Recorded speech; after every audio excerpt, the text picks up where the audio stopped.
पर मेरी मानो तो सुबह तक यहीं बैठो, उस पर पैर मत रखना। कि उस ट्रेन की आवाज वैसी नहीं थी जैसी आम ट्रेनों की होती है। अनन्या को घर पहुंचने की इतनी जल्दी थी कि उसने कुली की चेतावनी को नजरअंदाज कर दिया और महिला डिब्बे में चढ़ गई। अंदर का नजारा देख अनन्या के रोंगटे खड़े हो गए।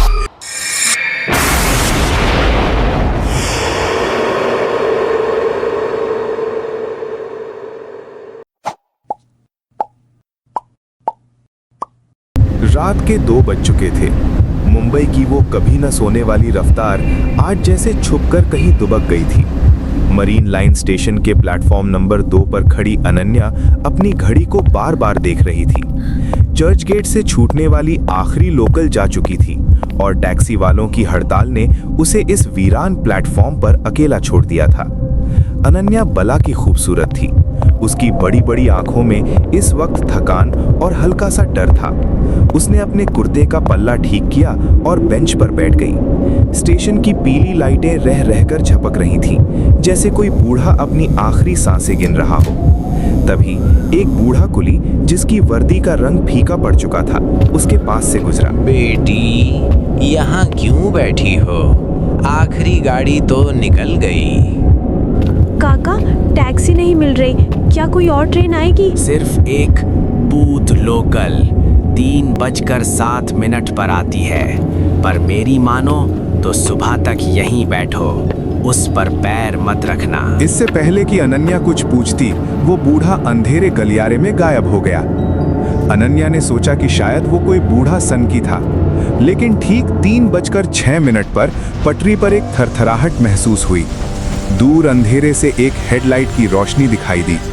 अजीब बात यह थी कि उस ट्रेन की आवाज वैसी नहीं थी जैसी आम ट्रेनों की होती है। ये आवाज किसी के कराहने जैसी थी। ठीक 3:07 पर एक पुरानी जंग लगी लोकल ट्रेन प्लेटफॉर्म पर आकर रुकी। उसके डिब्बे अंदर से मध्यम नीली रोशनी में नहाए हुए थे। अनन्या को घर पहुंचने की इतनी जल्दी थी कि उसने कुली की चेतावनी को नजरअंदाज कर दिया और महिला डिब्बे में चढ़ गई। अंदर का नजारा देख अनन्या के रोंगटे खड़े हो गए। डिब्बा भरा हुआ था, लेकिन वहां सन्नाटा ऐसा था कि उसे अपनी खुद की धड़कन सुनाई दे रही थी। उसने देखा कि एक कोने में एक और लड़की बैठी है जो बहुत सुंदर थी। उसका नाम सान्या था। सान्या ने रेशमी साड़ी पहनी थी, लेकिन उसके चेहरे पर कोई भाव नहीं था। उसकी आंखें पूरी तरह सफेद थीं, पुतलियां नदारद थीं। अनन्या का गला सूख गया। उसने डिब्बे के बाकी यात्रियों को देखा। एक औरत अखबार पढ़ रही थी, लेकिन उसके हाथ में अखबार की जगह खाल का एक टुकड़ा था। एक आदमी बैठा था, जिसका सिर तो था, लेकिन चेहरा बिल्कुल सपाट था। ना आंखें, ना नाक, ना मुंह, सिर्फ चिकनी पीली चमड़ी। अनन्या चीखना चाहती थी, पर उसकी आवाज हलक में ही फंस गई। ट्रेन ने अचानक रफ्तार पकड़ ली।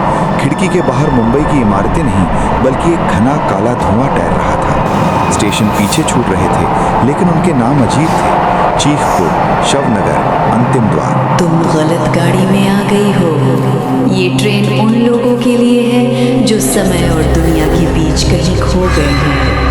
अगला स्टेशन विस्मृति है, जहां से कोई वापस नहीं जाता। अनन्या ने चेन खींचने की कोशिश की, लेकिन जंजीर किसी ठंडी हड्डी की तरह महसूस हुई और टस से मस नहीं हुई। ट्रेन की रफ्तार अब नामुमकिन हद तक बढ़ चुकी थी। डिब्बे की दीवारें पसीजने लगी और उनमें से खून जैसी लाल राल टपकने लगी। चेहरे विहीन यात्री अपनी सीटों से उठने लगे और धीरे धीरे अनन्या की तरफ बढ़ने लगे।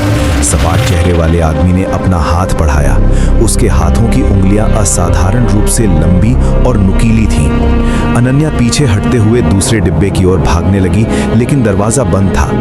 वो सान्या की तरफ मुड़ी, जो अब खड़ी हो चुकी थी। सान्या का सुंदर चेहरा अब पिघल रहा था, जैसे मोम की गुड़िया को आग के पास रख दिया गया हो।